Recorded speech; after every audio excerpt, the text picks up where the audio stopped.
되셨습니까? 아멘. 반갑습니다. 무더위도 이제 조금 한폭 꺾인 것 같습니다. 그죠? 네, 너무 더웠었는데 이제 밤은 조금 시원해진 것 같습니다. 네, 한절기에 건강하게 잘하시기 바랍니다. 아멘.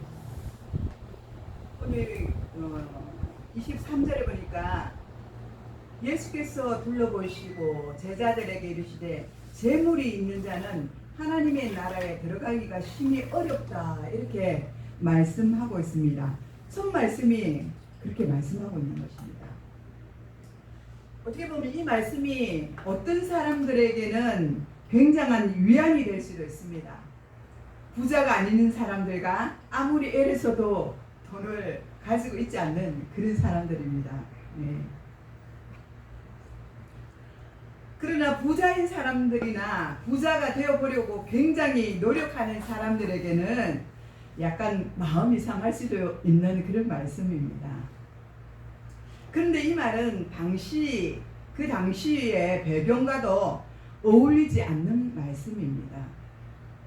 지금도 그렇지만 그 당시 유대인들도 하나님의 말씀대로 사는 사람들은 하나님의 복을 많이 받아서 잘 되게 된다고 그렇게 믿고 있었던 것입니다. 유대인뿐만 아니라 대부분의 문명사회에서 사는 사람들은 부자로 살고 싶어하고 정당하게 돈을 벌어서 인정받고 싶어하는 마음이 굉장히 큽니다. 그런데 예수님께서는 우리에게 정반대의 말씀을 하고 계십니다. 오늘날 우리 교회는 성경에 나오는 대부분의 구절 말씀들을 문자적으로 해석하여 받아들이면서도 이런 구절 말씀에 나오면 조금 외면하기도 합니다. 물론 말하기가 조금 곤란하기 때문이기도 합니다. 예수님이 이런 강한 말씀을 하게 된 이유를 보면 앞전에 있었던 사건이 있었습니다. 예수님께서 이제 길을 가시는 도중에 어떤 한 청년이 벌떡거리면서 막 달려왔습니다. 그리고 예수님 앞에 와서 예수님이 가시던 그 길을 가로막고는 그 앞에 무릎을 꿇으면서 예수님께 이렇게 여쭙습니다. 선한 선생님이요. 근데 이 사람을 보니까 예수님을 잘 몰랐던 것 같습니다. 예수님, 주님 이렇게 말하지 않고 선한 선생이라고 그렇게 부르는 것을 볼 수 있습니다. 예수님을 그 당시에 말하자면 그저 가르치는 자, 그죠? 그런 선생으로 생각하고 있었던 것 같습니다. 선한 선생님이여, 내가 무엇을 어찌하여야 영생을 얻을 수가 있습니까? 제발 말씀 좀 해주십시오. 하고 예수님의 앞을 가로막는 것입니다. 이런 질문을 하는 것은 매우 바람직합니다. 우리도 그렇잖아요. 예수님에 대해서 알아야 되잖아요. 하나님에 대해서 알아야 되잖아요. 무턱대고 믿을 수는 없잖아요. 그분이 누구신지 모르는데 내가 어떻게 복음을 전할 수가 있겠습니까? 예수님에 대해서, 하나님에 대해서 정확하게 알아야만 우리가 전할 수가 있는 것입니다. 아멘.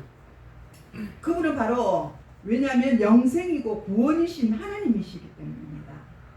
그는 인생의 삶이 이제 이 청년은 많은 삶을 살아왔는데 인생의 삶에 대해서 아마 무상하다는 그런 생각을 하였을 수도 있습니다. 그리고 그 사실을 깨닫고 있었기 때문에 영원한 하나님의 나라에 대해서 자기가 진실로 내가 알고 있나 하는 그런 생각을 하였던 것 같습니다.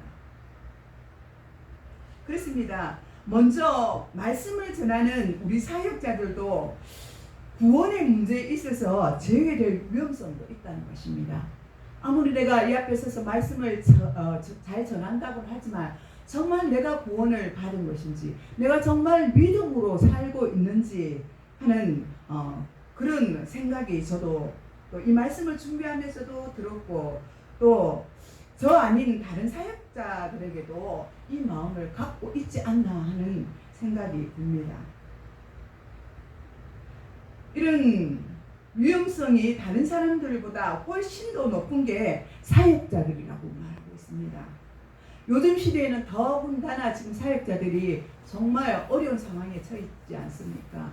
큰 교회나 작은 교회나 여러 가지 사건 속에 사역자들이 안 좋은 일을 터뜨리고 지금 성도들 앞에, 세상 사람들 앞에 정말 불편한 모습을 우리가 보여주고 있는 것을 볼 수가 있습니다.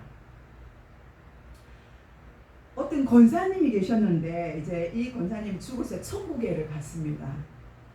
이름만 되면 알만한 그런 목사님들도 자기는 그 목사님들이 다 천국에 와 있을 거라고 갔는데 그분들이 안 계시더라는 거예요.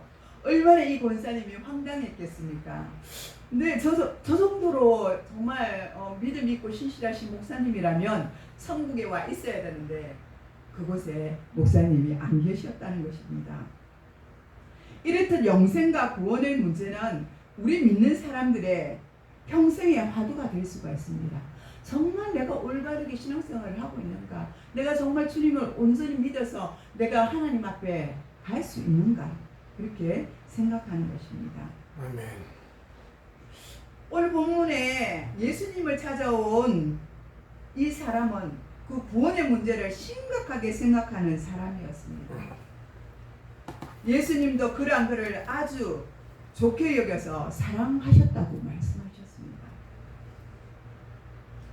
예수님은 영생을 목말라 하고 찾는 사람들에게 두 가지의 말씀을 하셨습니다. 하나는 율법 준수의 말씀을 하셨습니다. 살인하지 말라 조항부터 시작을 해서 십계명에 나오는 조항들을 여러 가지 열거해 주셨습니다. 또 유대인들은 이런 율법 준수야말로 영생을 얻는 유일한 길이라고 그렇게 생각하고 있었습니다. 그것이 바로 하나님 앞에 순종하는 것이라고 생각했기 때문입니다. 예수님 앞에 나온 이 사람들은 율법 준수에 있어서는 자신감이 이들은 넘쳤습니다. 왜냐하면 너무 예수님을 하나님을 잘 알고 있었기 때문입니다. 하나님께 정말로 이 사람들 믿음 생활을 잘하고 있다, 나는 자신한다, 이런 사람들이 있었기 때문입니다. 그들은 유대 사회에서 가장 모범이 되는 그런 사람들이었기 때문입니다. 그리고 그들 속에는 이러한 교만도 있었습니다. 나는 이만하면 되지, 더 이상 내가 어떻게 살아 하고 내가 잘 살았잖아, 이렇게 하나님을 철두철미하게 믿는데 나는 하나님을 잘 믿고 있어, 이런 마음들이 그들에게 있었던 것입니다. 그리고 그들은 칭찬받을 만합니다. 그렇지 않습니까? 우리가 지금 이 시대에 우리가 생각해 봤을 때 우리가 그만큼 할 수가 있겠습니까? 예수님을 믿는다면서 그렇게 따르면서 철저하게 생활할 수 있겠습니까? 못해요. 근데 그들은 그렇게 하려고, 그렇게 살아가려고 애를 썼던 것입니다. 또 한 가지 말씀은 전혀 예상하지 못하는 말씀이었습니다. 이 사람이 율법 준수와 함께 가장 자신을 자랑스럽게 생각하고 있는 것을 부정하는 말씀을 하셨기 때문입니다. 마태복음 10장 21절에 이랍니다. 내게 아직도 한 가지 부족한 것이 있으니 가서 내게 있는 것을 다 팔아서 가난한 자들에게 주라. 그리하면 하늘에 보화가 내게 있으리라. 그리고 와서 나를 따르라. 그렇게 말씀을 하십니다. 그러니까 전 재산을 다 팔아서 가난한 자들에게 다 나눠주고 예수님을 따르라는 이 말씀을 사역자인 저에게 내가 사역자지만은 용납이 안 될 것 같아요. 예수님을 잘 믿는다고 따라가면서도 어떻게 다 버리고, 그죠? 왜냐하면 가족이 있잖아요, 그죠? 자식이 있잖아요, 남편 있고 가족이 있는데 너 다 버리고 나를 따르라 그래 한다면, 네, 사역자인 제가 정말 그렇게 할 수 있을까요?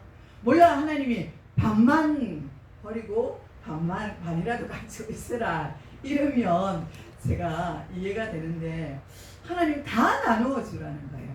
그 부자 청년에게. 여러분은 과연 하나님이 너 있는 거 다 힘들고 어려운 사람들에게 줘라 이렇게 말씀하신다면 주시겠습니까? 생각을 좀 깊이 해봐야 될 것 같습니다. 물론 가진 게 지금 별로 없어요. 드릴 게 없어요. 저도 하나님께. 근데 그냥 믿음으로 저는 그냥 이제 없는 층에 반땡은 집을 얻고 반땡은 교회를 얻고 이렇게 제가 하나님 앞에 이제 그렇게 한 적은 있는데, 온전히 하나님께서 다 그걸 드리라 그렇게 한다면 할 수 있겠습니다. 아멘. 제 자신, 할렐루야. 여기 그런 분이 있습니다. 그런데 우리가 알고 보면 이런 사람이 과연 몇이나 되리라고 생각합니까? 남편과 아이들은 어떻게 해야 합니까? 그러면 그렇게 할 수 없는 그 이유를 또 될 수 있습니다. 여러 가지 이유가 있잖아요. 이래서 못하고 저래서 못해요 하고 아마 최소한 저에게도 한 10가지 이상의 그죠? 이유가 있을 것 같습니다. 물론 간혹 이 말씀대로 실천하는 사람들이 있기는 합니다. 대표적으로 보면은 프란체스코입니다. 그분은 요즘 말하면 대기업 정도가 되는 그런 부유한 가정의 2세였습니다. 그러니까 아버지가 굉장한 부자였겠죠. 그래서 이제 상속을 이제 내려주는데 굉장히 많이 줬습니다. 프란체스코에게. 그런데 그는 그 상속을 거부하고 탁발 수도회를 세웠습니다. 그 많은 재산들을 어떻게 했어요? 다 나눠줬어요. 이런 사람도 있어요. 우리 김원식 집사님 대답했으니까 정말 그렇게 살아야 됩니다. 아멘. 그리고 이제 대중적인 그런 수도회도 설립을 하였습니다. 그러니까 자기 자신을 위해서 쓰지 않았다는 것이죠. 지금 말은 금수저잖아요. 요즘 다이아몬드 수저 막 이렇게 뭐 금수저, 은수저 이렇게 하는데 이분은 정말 부자잖아요. 그런데 그 부자이면서도 그 재물을 하나님 주신 모든 재물을 배설물로 다 버린 것이잖아요. 그리고 오직 수도승으로서 하나님만 따르는 그런 사람이 되었던 것입니다. 모든 사람 같으면 노숙자 신세를 면하지 못했을 거예요. 아마 그렇게 다 줬다면 노숙자 신세가 되었을 거라고 생각됩니다. 그런데 우리가 가만히 생각하면 우리 예수님이 과연 그런 의도로 우리에게 말씀을 하셨을까요? 노숙자가 되어야 한다는 뜻으로 예수님이 말씀하신 건 아닐 거라고 생각합니다. 세리와 죄인들과 잘 어울려서 먹고 마시며 지냈던 예수님입니다. 그렇지만 예수님은 그게 아니라 청빈과 무소유를 그 자체를 절대적인 삶의 태도를 말하는 것입니다. 돈이 있어도 돈을 잘 사용하는 것입니다.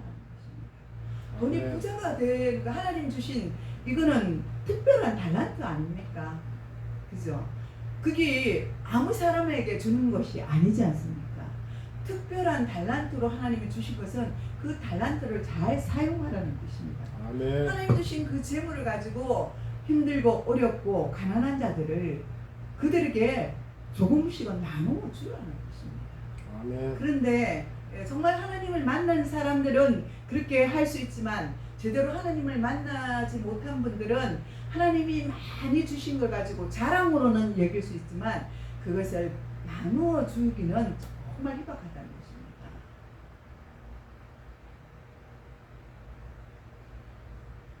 그렇습니다. 이 청년은 재물이 많은 사람이라서 예수님의 말씀으로 인하여 그는 마음의 상처를 받고 근심하며 돌아갔다고 그렇게 말하고 있습니다.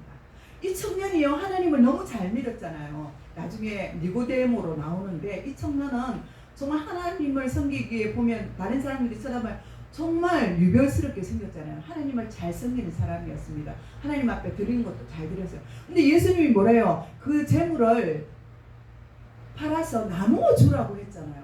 나누어 주란 그 말에 실족을 하고 돌아가는 것입니다. 저와 여러분 속에 이런 마음이 있다는 것이에요. 물론 하나님 나라를 위해서 우리가 쓰임 받아야지. 없을 때는 우리가 그래요. 하나님 주시면 하시겠죠. 절대로 주어도 못합니다. 그런 사람들은 없을 때라도 내가 내 자신이 주고 나눌 수 있으면 하나님 조금 주시면 또 조금 주신 대로 또 많이 주시면 많이 주신 대로 나눌 수가 있는 것입니다. 아멘. 재물에 빠지게 되면 어떻게 됩니까? 그 재물이 사람을 삼키는 것입니다. 그래서 이제 그가 돌아간 다음에 예수님 앞에서 예수님이 이렇게 말씀을 하십니다. 23절에 부자는 하나님 나라에 들어가기가 어렵다고 말씀을 하시는 것입니다. 그것을 24절에는 일종의 속담 비슷한 말로 묘사하고 있습니다. 낙타가 바늘기로 나가는 것이 부자가 하나님에 들어가는 것보다 쉬우니라 이렇게 말합니다. 어떻게 낙타가 바늘기로 들어갈 수가 있습니까? 매우 희박하잖아요. 그래서 정말 어려운 것이잖아요. 그런데 그게 더 부자가 하나님 나라에 들어가는 것이 그게 부자가 하나님 나라에 그만큼 들어가기 어렵다는 것이에요. 낙타가 차라리 그 바늘기로 들어가는 것이 그 좁은 길을 그 하나 바늘기에 들어가는 것이 더 쉽다는 것입니다. 그러니까 부자가 되면 정말 하나님 만나지 않으면 이 나눔에 대해서 실천하기가 어렵다는 것입니다. 낙타가 바늘로 나가는 것이 부자가 하나님 나라에 들어가는 것보다 쉬우니라 이렇게 말하는데 어떤 문헌에 보면 낙타가 밧줄로 또 나오기도 합니다. 그렇게 표현되기도 합니다. 부자가 하나님 나라에 들어가는 것이 불가능하다 이런 말입니다. 이것도 문자적으로 우리가 비현실적입니다. 초기의 기독교 공동체에도 부자들이 굉장히 많이 있었습니다. 오늘날도 부자가 많지요. 부자로 산다는 것 자체가 문제가 아닙니다. 부자에 빠지게 된다는 것이 문제입니다. 돈을 벌면 더 돈을 벌고 싶어요. 가지면 한 개 가지면 두 개 가지고 싶어. 이게 사람의 심리라는 것입니다. 가난하면서도 재물에 종속되지 않고 있는 사람들이 있고 부자이면서도 그렇지 않는 사람들이 있지만 전반적으로 부자들이 재물에 더 빠질 확률이 굉장히 많습니다. 가장 바람직한 사회는 가난하거나 부자이거나 재물에 빠지지 않는 삶이 보장되는 그런 사회인 것입니다. 이게 쉽지는 않지만 그래도 이런 사회로 될 수 있도록 우리가 힘써 노력을 해야 하는 것입니다. 아멘. 예수님이 부자의 재물에 대하여 극단적으로 경고한 이유는 재물이 우리의 삶을 조금 불편하게 하거나 편리하게 하는 정도로 머무르게 하는 것이 아니라 우리의 영혼을 지배하여 버리기 때문이라고 그렇게 말씀하시는 것입니다. 그러니까 영혼을 파멸하고 파괴시키기 때문에 그렇게 말씀하시는 것입니다. 아멘. 여러분은 요즘 주식에 대해서 투자해본 경험이 있으십니까? 저는 아직 주식에 대해서 한 번도 투자를 해본 적이 없습니다. 좀 여유 있는 분들은 이 주식을 한번 투자해봐야지 하고 투자를 하시는 분들을 종종 알 수가 있습니다. 근데 대부분 물어보면은 다 까먹었다고 그러지 돈을 벌었어요 하는 분들은 거의 얼마 없습니다.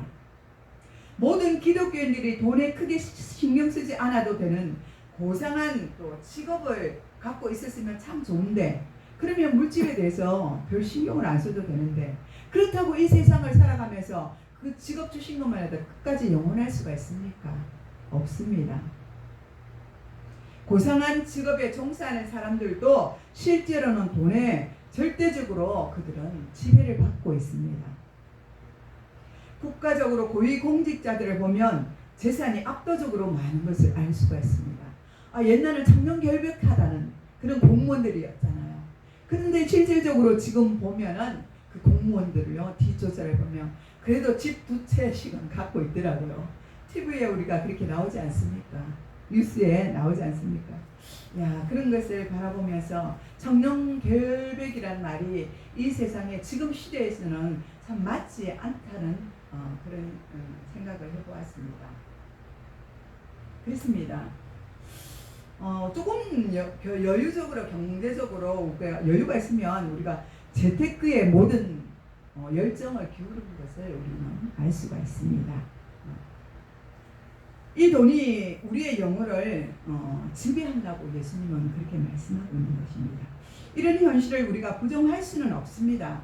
예수님을 찾아왔다가 실망하고 돌아간 이 부자 청년이 재물에 빠진 이 청년을 보면 하나님 나라에 들어갈 수 없다는 사실만은 알고 있어요.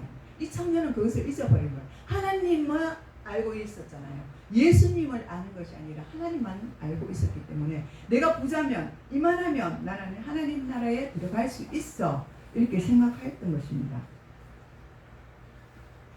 그렇습니다. 저와 여러분도 하나님 나라에 들어가지 못해도 여기서 일단 부자로 살고 싶다는 생각은 우리 마음속에 있을 수도 있습니다.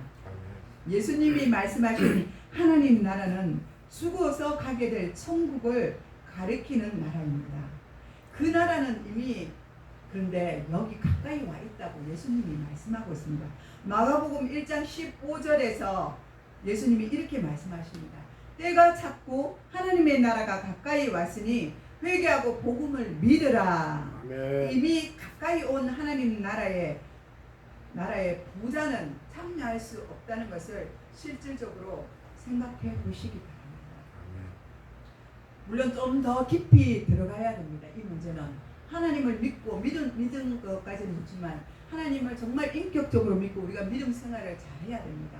그렇지 않으면 우리가 첫째 부활에 참여할 수가 없습니다. 또 훈련을 받고 또 들어가야 되기 때문입니다. 네.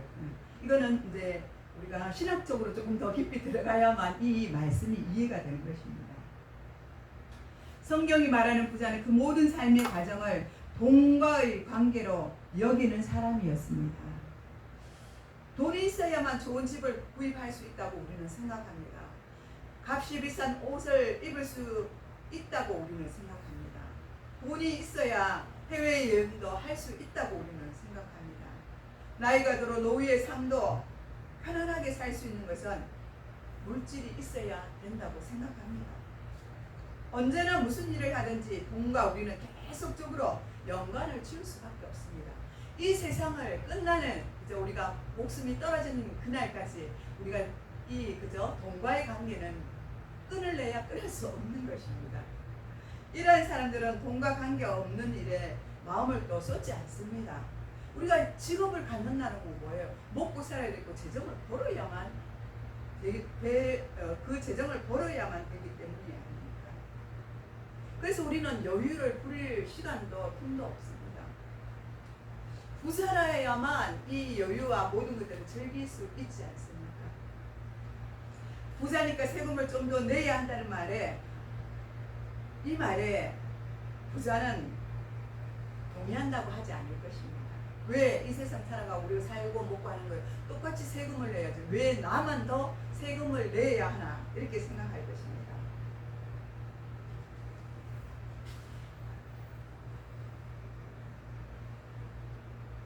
낙타가 바늘귀로 들어가는 것이 부자가 하나님 나라에 들어가는 것보다 쉽다는 예수님의 말씀을 들은 제자들은 정말 놀랐을 것입니다.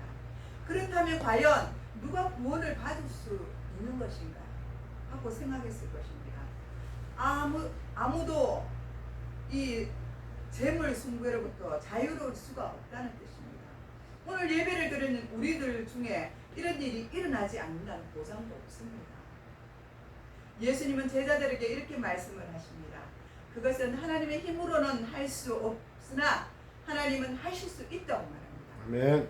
사람은 할 수 없는데 하나님의 나라에 들어가는 것은 하나님은 하실 수 있다고 그렇게 말씀하고 있습니다. 아멘. 그것은 사람의 힘으로는 할 수 없는데 하나님은 하실 수 있다고 말씀하고 있습니다. 사람의 힘으로는 돈의 지배로부터 벗어날 수가 없다고 말씀하십니다. 예수님을 찾아와서 영생을 구하다가 실망하고 돌아간 이 사람을 보면 이만한 정도의 사람을 찾기도 힘듭니다. 그는 종교성이 아주 깊은 사람이었습니다. 그리고 실제로 삶에서도 아주 모범적인 사람이었습니다. 이 사람이 부자라는 말은 하나님의 복을 아주 많이 받았다는 증거이기도 합니다.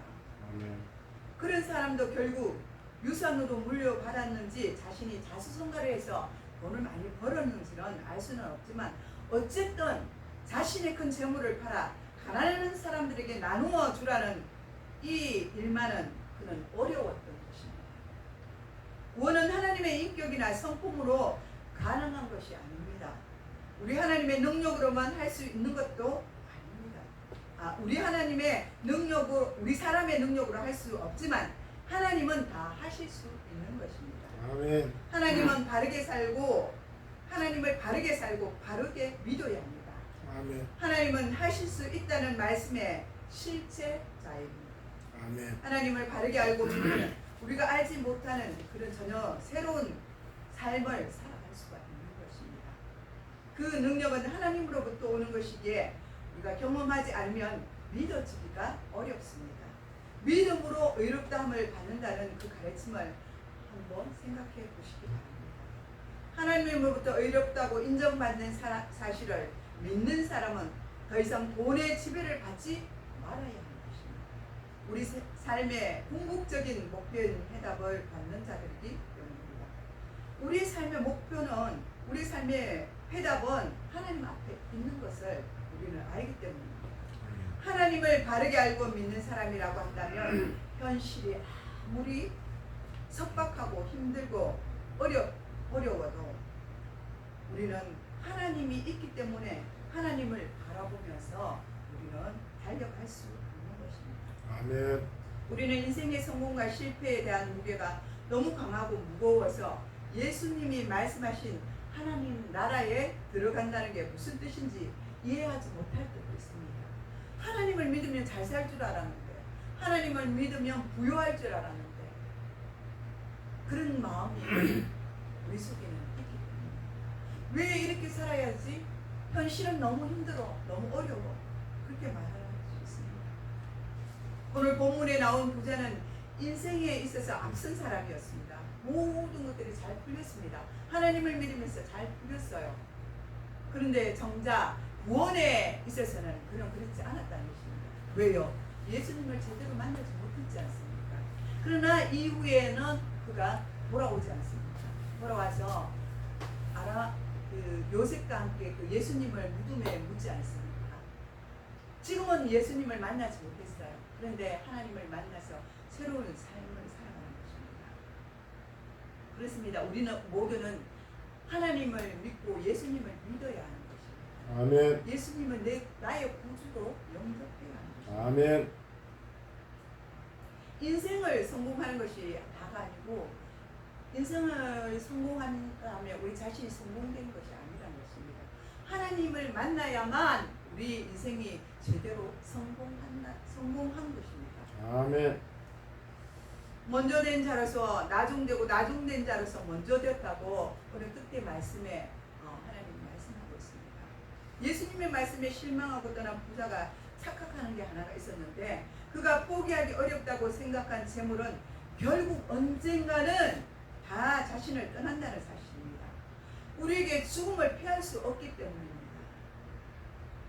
언젠가는 모든 것들을 내려놓고 가야만 할 때가 온다는 것입니다. 그때 이 재물을 가져갈 수가 있습니까? 가져갈 수가 없습니다. 10원짜리 하나라도 내 포켓에 넣고 갈 수 있습니까? 죽었는데요. 그럴 수 없다는 것입니다. 그런데 사람들은 그것을 붙들기 위해서 자신이 얻으려고 했던 영생에 대한 관심도 포기해 버리는 사람도 있습니다. 거꾸로 사회적으로 인정받을 수 없는 위치에 있는 사람이 영생이 가리키는 세계로 들어갈 수 있습니다. 복음으로 들을 수 있기 때문입니다.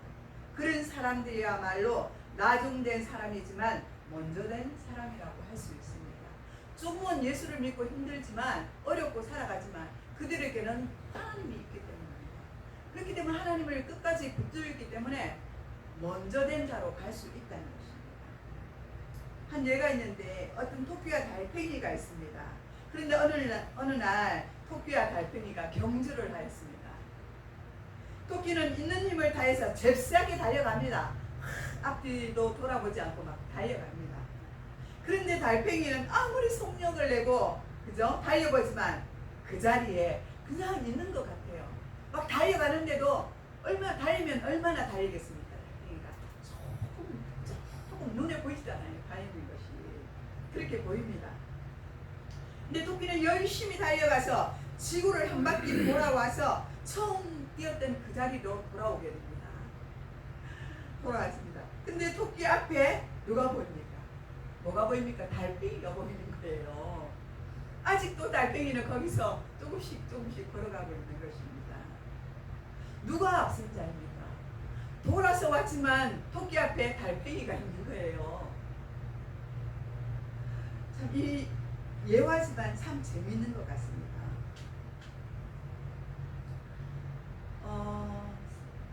여러분도 인생의 삶을 살아갈 때 정말 힘들고 어려울 때도 많습니다. 그렇지만 우리가 앞서거니 뒤서거니 해요. 내가 믿음이 큰 그릇이 되어서 믿음이 클 때도 있어요. 그래서 앞서면서 막 달려갈 때도 있어요. 그런데 어느 날 보면 어떤 환경으로 인해서 시험당해서 정말 어려운 환경에 때문에 정말 나중에 된 자가 될 수가 있다는 거예요. 그러면 나중된 자 그대로 있습니까? 또 어느 날 하나님 힘을 주시고 능력을 주시면 또 먼저 된 자로 달려간다는 거예요. 오늘 달팽이가 못 달려가지만 또 앞설 수도 있고 또 토끼가 앞설 수도 있는 것입니다. 이렇게 믿음의 경주를 우리는 해야 된다는 것입니다. 아멘.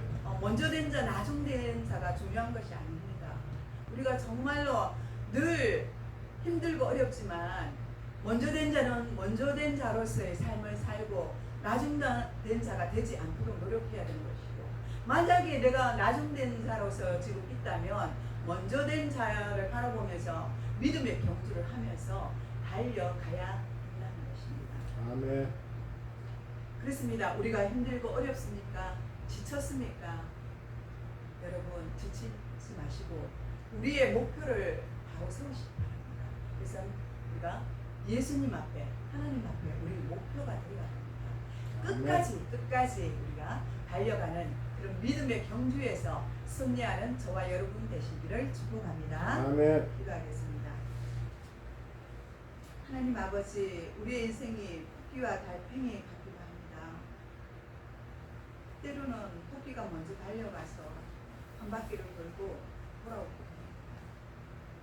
달팽이는 달려가는 모습이 보이지 않습니다. 그러므로 늦은 자와 같이 보이기도 합니다. 그러나 하나님, 그것이 중요한 것이 아니라 우리가 정말 하나님 앞에 우리의 인생이, 우리의 신앙이 믿음의 경주로 넘어지고 쓰러졌을지라도 일어서서 다시 달려갈 수 있는 그러한 성도들이 될 수 있도록